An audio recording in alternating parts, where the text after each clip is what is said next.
সেনাবাহিনী নির্বাক দর্শক ছিল। কিন্তু সেনাবাহিনীর উপরও তো চাপ বাড়ছে, আর কতদিন সেনাবাহিনী এই দেশ জুড়ে অরাজকতাটা দেখবে?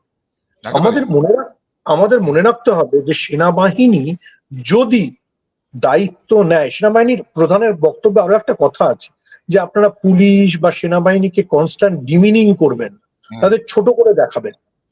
এই যে ছোট করে দেখানো হচ্ছে, সমন্বয়কারী যে নিজেদেরকেই প্রত্যেককে একজন মানে তারা নিজেরা ফিদেল কাস্ট্রো এবং চে গুয়েভারা ভাবছেন, সেটা যে সত্যি নয় সেটাও ওয়াকারুজ্জামান খুব বিনীতভাবে স্মরণ করিয়ে দিয়েছে। আসছি প্রচ্ছন্ন হুঁশিয়ারি, আমার যেটা মনে হলো একেবারে প্রচ্ছন্ন হুঁশিয়ারি দিলেন সেনাপ্রধান। আমি আরো একবার বক্তব্যটা দেখাবো, আরো একবার তার সতর্ক বার্তা, তার কি বলছেন তিনি একবার দেখাবো, একবারে প্রচ্ছন্ন হুঁশিয়ারি দেখুন।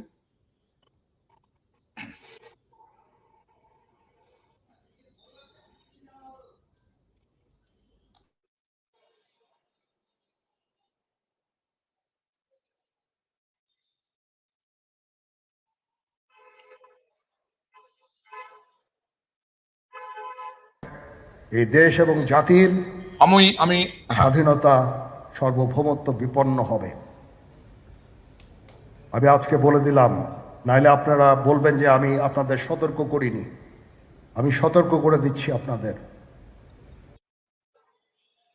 আমি বলে দিলাম, রাজাগোপাল দা এইভাবে আঙুল তুলে বলছেন, আমি বলে দিলাম, আমি সতর্ক করে দিচ্ছি। আর এরপরে বলবেন না যে সতর্ক করিনি আপনাদের। প্রচ্ছন্ন হুঁশিয়ারি। এবং আমি শুধু জানতে চাইবো একটু পিছন ফিরে, যে সেনা যদি দখল নেয় বাংলাদেশের, ভারতের সঙ্গে সম্পর্ক কিরকম ছিল এরশাদের সময়?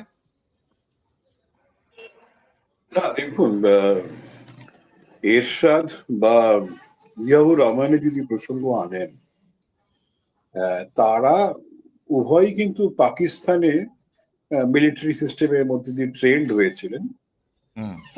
তাদের কোনো দায়বদ্ধতা একটা গণতান্ত্রিক সংবিধানের প্রতি ছিল না। এই ওয়াকুজ্জামান তিনি কিন্তু বাংলাদেশের গণতান্ত্রিক শাসনে উনি ট্রেন্ড, তার আস্থা বিশ্বাস সবটাই একটা গণতান্ত্রিক প্রক্রিয়ার মধ্য দিয়ে তৈরি হয়েছে। এবং খুব সুন্দরভাবে একজন সেনানায়ককে এত সুন্দরভাবে বাংলাদেশে আমি বলতে শুনিনি। খুব স্বচ্ছ ভাষায় উনি বলেছেন, ভদ্রলোকের মানে প্রথম কথা বলেছেন, যে ভাষাটা হয়তো অতি শিক্ষিত ইউনুসও বলে উঠতে পারছেন না, সেটা কিন্তু বলেছেন। তবে প্রশ্ন হচ্ছে যে আর্মিতে ওনার কথা কি সবাই শোনে? এটা হচ্ছে একটা দিক। আমি জানি না ওনার মানে complete control over the army আছে কি, এটা পরিষ্কার নয়। বিরাট প্রশ্ন। হ্যাঁ, যখন দেখা গেল শেখ হাসিনা দেশ ছাড়ছেন, তার বাড়ি লাখো লোক ঘিরে রেখে দিয়েছে, সেনাবাহিনীর ভূমিকাটা তাকে দেশ ছেড়ে ছাড়া করেছে, ঠিক আছে, কিন্তু সেই জনতা তো যে কোনো মুহূর্তেই মারমুখী হতে পারতো, অনেক কিছু করতে পারতো। সেখানে আমরা নিয়ন্ত্রণ করতে দেখি, এটা করা যেতেই পারে। আমরা শুনেছি, যা ভিডিও এসেছে আমাদের কাছে, যে বাংলাদেশের যে চট্টগ্রাম এলাকায় সংখ্যালঘুদের উপর আক্রমণ হচ্ছে, সেখানে সেনার লোকেরা নাকি ছিল, মানে সংখ্যালঘুদের আক্রমণ, সেখানেও থাকুক না থাকুক তাদের একটা তো দায়িত্ব ছিল। আজকে যে ভাষায় কথা বলছেন, আপনি হট করে একদিন হুমকি দেবেন, আপনি যদি কোনোদিন দায়িত্ব নিয়ে কাজটা করে বেড়াকে চলে যেতেন, তাহলে স্যালুট পেতেন, বাহবা পেতেন, সম্মান পেতেন। কিন্তু আপনি কিছুই করে দেখালেন না, হঠাৎ একদিন বলছেন আমি করবো, হ্যাঁ আমার হাতে লাইসেন্স আছে, গুলি চালাবো। তো তাতে কি হয়েছে, তো ওনাকে ভাবে হুঙ্কার দিচ্ছে। এর বাইরে যে কতটা ওনার কি শক্তি আছে না আছে এখনো পরিষ্কার হচ্ছে না। সাধারণ মানুষ তো সেটাই চাইবে, যখন যারা যারা প্রশাসনে রয়েছে তারা অপারক। এই জায়গায় আইন, সামরিক বাহিনীর উচিত, সামরিক বাহিনী তো বসিয়েছে, বাংলাদেশের তো আইন মোতাবেক তো হয় না, সামরিক বাহিনীকে ডাকতে হবে, সে আসবে, তার একটা প্রোটোকল আমাদের দেশে আছে। বাংলাদেশে তো সেটা নেই। শেখ হাসিনা চলে যাচ্ছেন, আর্মি তাকে উড়িয়ে নিয়ে গেল, এক নম্বর। আবার কে ক্ষমতায় বসবে, আর্মি তাকে ঠিক করলো, কে নাম চাইলো ছাত্রদের কাছ থেকে, তাকে বসালো। শপথ গ্রহণে আমরা দেখলাম রাষ্ট্রপতির সঙ্গে শেখ ওয়াকুজ্জামান ছিলেন। আর্মি তো আইনের মোতাবেক তো কিছু ঘটছে না। হ্যাঁ, এই জায়গায় দাঁড়িয়ে সামরিক বাহিনী যদি কাজের সময় কাজটা করে দেখাতো, ৩২ নম্বর ধানমন্ডলী যখন ভেঙে চুরমার হয়ে গেল, তখন তো দেখুন, ওটা তো জাতীয় ঐতিহ্য না। এটার সঙ্গে আমরা যখন বাংলাদেশে গেছি, ওই বাড়ির দিকে তাকিয়ে থাকতাম, কত কত স্বপ্ন আমাদের কাছে ছিল, কত শ্রদ্ধা একেবারে। ভালোবাসা ছিল, তাই না? ওকে। সুতরাং সেই বাড়িটা বাংলাদেশের মানুষরাই কিছু বুঝলো না এবং সেখানে কেউ রক্ষা করতে গেল না। যখন কেউ রক্ষা করতে পারছে না, আর্মি তো ব্যারাক ছেড়ে, আর্মি কিন্তু নির্দেশনা দিতে পারতে, যাও ওটাকে স্টপ করো, কিন্তু কিছু করলেন না। এখন দেখা যাচ্ছে যে কক্সবাজারে যখন সেনাবাহিনীর, মানে সেটা এয়ারফোর্সের বায়ুসেনার জমি দখল। হ্যাঁ। এলাকাতে কিছু হাঙ্গামা তৈরি হচ্ছে, কেউ জমি দখল করছে, তারপরে বোমা মারছে, তাতে ওনার ধারণা হলো এ বুঝি এরা আর্মিকেও মানতে চাইছে না। দেখবেন তারপরেই ওনার কিন্তু এই বিবৃতিটা এসেছে, আর্মিদের উপরে আক্রমণ বা কিছু যখন ঘটেছে, যখন উনি মনে করছেন যে আর্মিকেও যখন লোকে হয়তো মানছে না বা মানবে না, তারপর থেকেই হয়তো তখনই হয়তো তার একটা উপলব্ধি হয়েছে যে সেনাবাহিনীর উপরেও আক্রমণ নেমে আসতে পারে। আমি আসছি আপনার কাছে দাদা, সুমনদার কাছে একটু যাবো। আচ্ছা, তোমরাও বলছো, তুমিও বললে যে যখন ধানমন্ডির বাড়িতে যখন আক্রমণ হয়েছে তখন তো সেনাবাহিনী কোনো হস্তক্ষেপ করেনি। সেনাবাহিনী হয়তো এই যে গণতান্ত্রিক পদ্ধতির কথা বলছেন রাজগোপাল দা বারবার করে, যে তারা হয়তো মানে ওয়েট এন্ড সি, ওয়াচ করছিল বিষয়টা। এখন হাতের বাইরে চলে যাচ্ছে, রাজনীতির লোকেরা হাতের বাইরে নিয়ে চলে যাচ্ছে দেশকে, সেই জন্যই হয়তো হস্তক্ষেপের প্রয়োজনীয়তা অনুভব করছেন।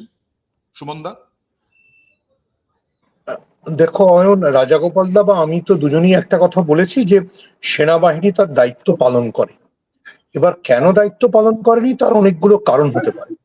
দেখো একটা জিনিস, মানে সবাই তো নিজের নিজের মতো করে নিজের পরিকল্পনা সাজায়। হয়তো 5th আগস্ট বা যেদিনকে ধানমন্ডির বাড়ি ভাঙা হচ্ছিল সেদিন অব্দি ওয়াকারুজ্জামান মনে করেছেন যে পপুলার সাপোর্ট, দেশবাসীর যেটা পপুলার সাপোর্ট, সেটাই সমন্বয়কদের বা ইউনূসের সরকারের পেছনে আছে। কিন্তু এখন হয়তো ওনার কাছে একটা রিডিং, বা সেই রিডিংটা ক্রমশ ওনার কাছে জোরদার হচ্ছে যে পপুলার সাপোর্টটা সেনাবাহিনীর তরফে চলে আসতে পারে, এই সমন্বয়ক বা ইউনূস সরকার বা তথাকথিত বর্তমান শাসন ব্যবস্থার যারা স্টেক হোল্ডার তাদের কাছে একটা নেই। দেখো, দুটো জিনিস খুব পরিষ্কার। এক হচ্ছে যে উনি দুটো কথা বলেছেন, ওনার শব্দে আরো দুটো খুব ইম্পর্টেন্ট শব্দ আছে। সেটা হচ্ছে বাংলাদেশের সার্বভৌমত্ব বিপন্ন হবে। একদম একদম। ঠিক আছে। 2 নম্বর কথা হচ্ছে বাংলাদেশ ইউনাইটেড থাকবে না। ঠিক আছে। তো এই দুটো শব্দের মধ্যে দিয়ে কিন্তু উনি একটা জিনিস বোঝানোর চেষ্টা করেছেন, যে এই যে সরকারের যে নিয়ন্ত্রণ বলে যেটা আমরা মনে করছি, তার সাথে একটা আর্মির ট্যাসিট সাপোর্ট আছে। আর্মির ট্যাসিট সাপোর্ট না থাকলে তো সমন্বয়রা টিকতে পারে না। তো সেই যে ট্যাসিট সাপোর্টটা, সেটা যদি সরে যায় তাহলে ইউনূস কতটা ক্ষমতাবান থাকবে, ইউনূসের কতটা প্রভাব থাকবে, সেটা একটা। আর দ্বিতীয় কথা, আবার আমি যেটা বলছি যে দেখো, মানে এটা তো এতদিনে সবাই পরিষ্কার যে বাংলাদেশের এই সরকারকে বসানোর পেছনে আমেরিকার ডিপ স্টেটের বা একটা সিআই এর ভূমিকা ছিল। ইউএসএইড কি তুমিও প্রোগ্রাম করেছো, কিভাবে ইউএসএইড টাকা ধরেছে, কিভাবে তথাকথিত বিপ্লবী গান রচনা হয়েছে, সব আমরা দেখেছি। তো হতে পারে যে ওয়াকারুজ্জামানেরও, আমি ওয়াকারুজ্জামানকে সমালোচনা করছি না, পক্ষেও বলছি, ওয়াকারুজ্জামানেরও বিবেক জাগ্রত হয়েছে ডোনাল্ড ট্রাম্প হোয়াইট হাউসে পৌঁছে যাওয়ার পর, যখন উনি জেনেছেন যে ইউনূসের পেছনে যে মূল সাপোর্ট সিস্টেমটা ছিল আমেরিকান সিস্টেম, সেটা সরে যাচ্ছে। ফলে এখন আমি একটু নিজের মতো করে কথা বলতে পারি, হতে পারে। Right right. কিন্তু এইখানেই এই যে সার্বভৌমত্বের কথা বলা হচ্ছে, আমরা যখন বলতে শুরু করেছিলাম, ভারতীয়রা যখন বলতে শুরু করেছে, যখন প্রচন্ড ভারত বিদ্বেষী বক্তব্য উঠে আসছে, পাকিস্তানের সঙ্গে সখ্যতা হচ্ছে, আমাদের আইএসআই পাকিস্তানের, তারা গিয়ে বৈঠক করছে বাংলাদেশে গিয়ে, তখন আমরা আলোচনা করতে শুরু করেছিলাম পাকিস্তানের পূর্ব পাকিস্তান যেটা ছিল বাংলাদেশ, সেইটাই হয়ে গেল কি বাংলাদেশ পূর্ব পাকিস্তান। এখন তার প্রতিবাদও এসেছে, এই যে প্রোগ্রামগুলোতে গালাগাল এসেছে, সমস্ত কিছু এসেছে, কিন্তু এখন তো পরিষ্কার হয়ে গেল। দেখুন, হাফিজ নাইমুর রহমান, জামায়াতে ইসলামী পাকিস্তান শাখার আমির, জামায়াতে ইসলামীর মূল সদর দপ্তর পাকিস্তানের লাহোরে, সম্প্রতি একটি অনুষ্ঠিত কনফারেন্সে কি বললেন? বললেন বাংলাদেশ আপনাদের অপেক্ষায় রয়েছে। के लोग इंतजार में, खुदा की कसम इन उनके पास कोई क़ियादत नहीं है कि उलमा इस किस्म के गजूर किस्म के बहादुर और शुजा उलमा बांग्लादेश आपके इंतजार में है। इंशाल्लाह वो मशरिकी पाकिस्तान और ये मगरिबी पाकिस्तान था, अब वो बांग्लादेश बन गया, हम ये मगरिबी पाकिस्तान, वो मशरिकी इंशाल्लाह वो मशरिकी पाकिस्तान नहीं रहेगा, एक पाकिस्तान होगा। কি স্বপ্ন দেখালেন? আরো একবার বক্তব্যটা দেখাবো, ভয়ঙ্কর বক্তব্য। ওটা পূর্ব পাকিস্তান ছিল, পরে বাংলাদেশ হয়ে যায়, ওটা আর পূর্ব পাকিস্তান থাকবে না, এক পাকিস্তান হয়ে যাবে। আরো একবার দেখুন। बांग्लादेश में बांग्लादेश के लोग इंतजार में, खुदा की कसम उनके पास कोई क़ियादत नहीं है कि उलमा इस किस्म के गजूर किस्म के बहादुर और शुजा उलमा बांग्लादेश आपके इंतजार में है। इंशाल्लाह वो मशरिकी पाकिस्तान और ये मगरिबी पाकिस्तान था, अब वो बांग्लादेश बन गया, हम ये मगरिबी पाकिस्तान, वो मशरिकी इंशाल्लाह वो मशरिकी पाकिस्तान नहीं रहेगा, एक पाकिस्तान होगा। রাজগোপাল দা, এ তো ভয়ঙ্কর স্বপ্ন দেখানো হচ্ছে, দুঃস্বপ্ন। মিউট মিউট অন করুন। যারা না, হ্যাঁ, আরেকবার প্রথম থেকে একটু বলুন প্লিজ। হ্যাঁ, শোনা যাচ্ছে কি? হ্যাঁ হ্যাঁ। বাংলাদেশের নাগরিকরা যারা গণতন্ত্রকে দেখেছে, যারা উন্নয়নের ছোঁয়া পেয়েছে, বাংলাদেশ মানে লিস্ট ডেভেলপ কান্ট্রি থেকে রাষ্ট্রসংঘের লিস্ট ডেভেলপ কান্ট্রি থেকে একটা ডেভেলপিং কান্ট্রির মর্যাদা পেয়েছে এবং সব প্যারামিটারে বাংলাদেশ পাকিস্তানের থেকে এগিয়ে। মানুষ কার স্বপ্ন দেখে, তাই না? আর একটা দেশ সেই আর তার উঁচু দেশের থেকেই স্বপ্নটা দেখে। বাংলাদেশের চেয়ে পাকিস্তান অনেক নিচের জায়গায় রয়ে গেছে, কখনো মানুষ নিচের দিকে তাকিয়ে স্বপ্নটা দেখে না, উঁচুর দিকে তাকিয়েই দেখে। সুতরাং কেউ যদি বলে এক্ষুনি হ্যাঁ পাকিস্তানের কাছে এসো, যে একটা অনেক নিচের জায়গায় আছে, ভারতকে কেউ যদি বলে বাংলাদেশ হও, ভারতের মানুষের কাছে কি সেই স্বপ্নটা কি সঠিক হবে? হবে না। হ্যাঁ, কিছু মানুষের কাছে হয়তো হতে পারে, যারা ধর্ম ভিত্তি করে, হ্যাঁ মৌলবাদীর ভিত্তি করে, হ্যাঁ যারা একটা নতুন করে তাদের ব্যক্তিগত স্বার্থ, গোষ্ঠীগত স্বার্থ চরিতার্থ করতে চাইছে, তাদের কাছে এটা হয়তো উল্লাসের ব্যাপার হতে পারে। দেশের সামগ্রিক জনতা যারা, পাকিস্তানে কি গণতন্ত্র আছে একবার আপনি বলুন? সেখানে কোনো ধরনের সে ধরনের নির্বাচন যেভাবে বাংলাদেশে মোটামুটি ঘটেছে তা তো ঘটে না, সবটাই রিগড। সেখানে আর্মি সেখানে সবকিছুই ঠিক করে দেয়। শুধু আর্মি ঠিক করে দেয় না, আর্মি হচ্ছে দেশের সব সম্পত্তির মালিক। যদি দেখেন না, সেইবারে চমকে যাওয়ার মতন অবস্থা। সময় এখানে নেই, বিশেষ কিছু বলার সুযোগ নেই কিভাবে আর্মি সেখানে দেশের সমাজটাকে না, দেশের অর্থনীতিটাকে সেভাবে পরিচালনা করে। এখন তারা সবসময় যুদ্ধ বলতে হয়, নাহলে আর্মির গুরুত্ব থাকে। বাংলাদেশ তো সে অবস্থা নেই। বাংলাদেশের মানুষ স্বাধীনতাটা পেয়েছে, ধর্ম নিরপেক্ষতা পেয়েছে, মেয়েদের লেখাপড়া, গার্ল এনরোলমেন্ট রেট বাংলাদেশে পৃথিবীর মধ্যে ডেভেলপিং কান্ট্রির মধ্যে হাইয়েস্ট, এটা এবং শ্রীলঙ্কাকেও চাপিয়ে গেছে, চায়নাকেও চাপিয়ে গেছে। সুতরাং বাংলাদেশ অনেক দিক থেকে এগিয়ে গেছে। এখন এবার কি রিভার্স করে দিতে পারে? স্বাধীনতা এমন একটা জিনিস ইরিভার্সিবল, বুঝেছেন? এখন সেটা যদি ঘটে, বাংলাদেশে আমাদের দেখাবে যদি কি ঘটছে না ঘটছে। এই জায়গায় দাঁড়িয়ে বাংলাদেশের মানুষের কাছে পাকিস্তান হওয়া কোনো স্বপ্ন নয়, এটা আমার ধারণা।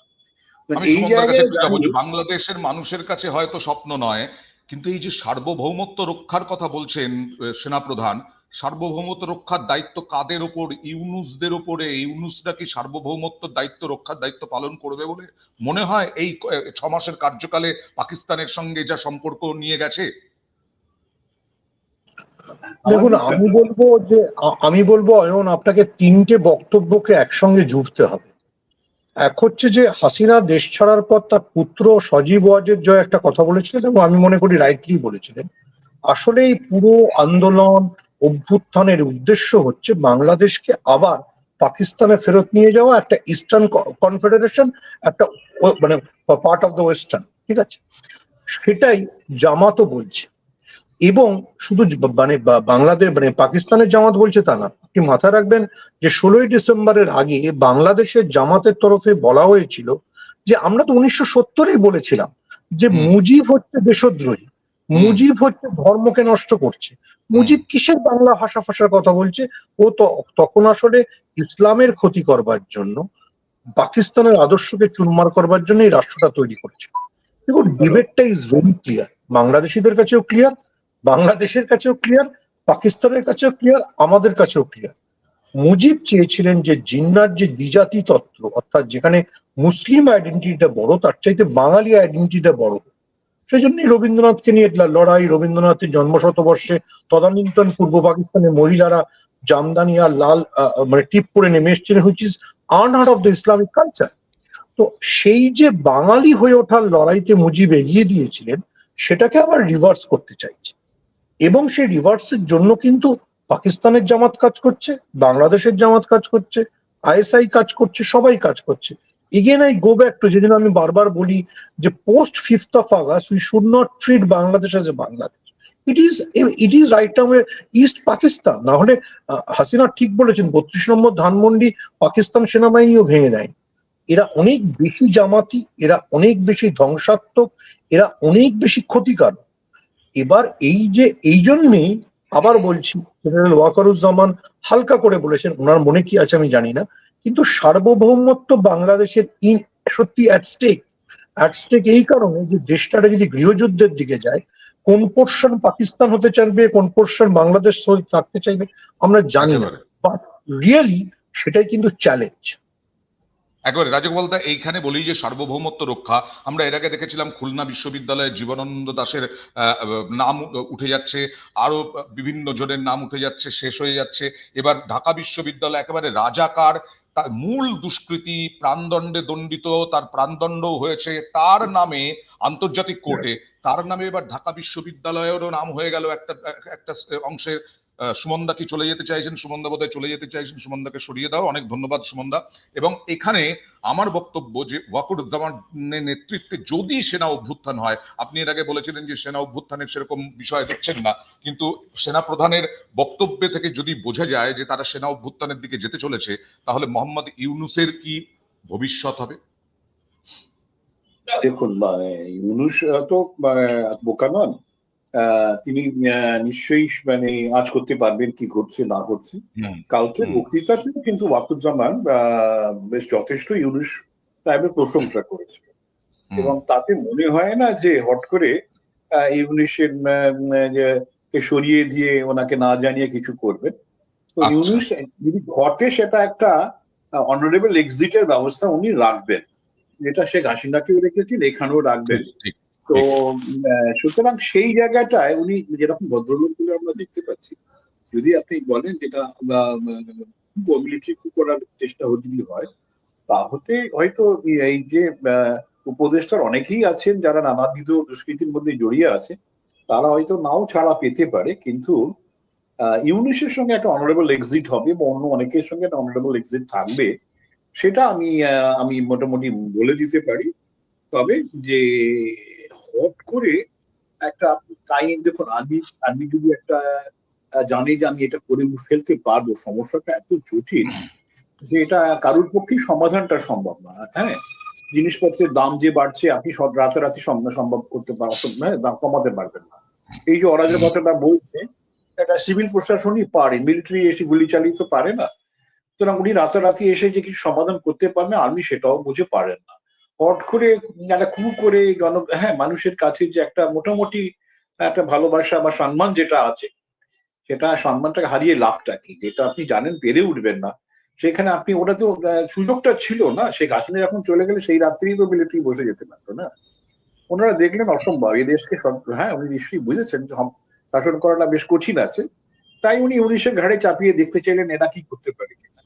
সেখান থেকে উনি বুঝতে পারছেন যে ইউনূসই যখন পারছে না, আমার মনে হয় না যে বাংলাদেশের দায়িত্ব এমন জায়গায় ইউনূস ঠেলে নিয়ে গেছে যে এখানে দায়িত্বটা কেউ নেবার মতন কোনো সজ্জন ব্যক্তি আছে বলে আমি মনে করি না। যদিও যদি মিলিটারি এই ধরনের ইচ্ছা হয়, তাহলে কিন্তু তারা বেশ কিছুদিন একটা কন্ট্রোলের মধ্যে রাখবে, সেখানকার গণতান্ত্রিক প্রক্রিয়া পদ্ধতি সবকিছুই তারা বন্ধ করে দেবে, দেশের সঙ্গে বাইরে কোনো সম্পর্ক থাকবে না। সেইভাবে যদি করতে পারে তাহলে হয়তো সম্ভব, কিন্তু সে ধরনের কাঠামো হয়তো নেই বা সে ধরনের পরিকল্পনা করাটাও মুশকিল।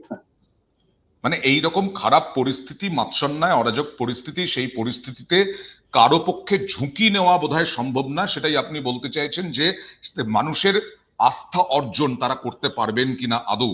এবং এর সঙ্গে সঙ্গে আরো একটা, আপনি যে আশঙ্কার কথা বললেন যে কারো পক্ষেই এই সময় দায়িত্ব নেওয়াটা সম্ভব নয়। সোভিয়েত ইউনিয়ন ছিল বিরাট একটা দেশ, সেটা টুকরো টুকরো হয়ে গেছিল। বাংলাদেশও কি টুকরো টুকরো হয়ে যাবে? এবং সেটা যদিও বাংলাদেশের মানুষের পক্ষে তো খুব খারাপ, আমাদের পক্ষেও খারাপ হবে বলেই আমার মত। অনেক ধন্যবাদ রাজাগোপাল দা, শেষ করছি জনতার দরবার আজকে। অনেক ধন্যবাদ আপনাদেরকে আমার সঙ্গে থাকার জন্য।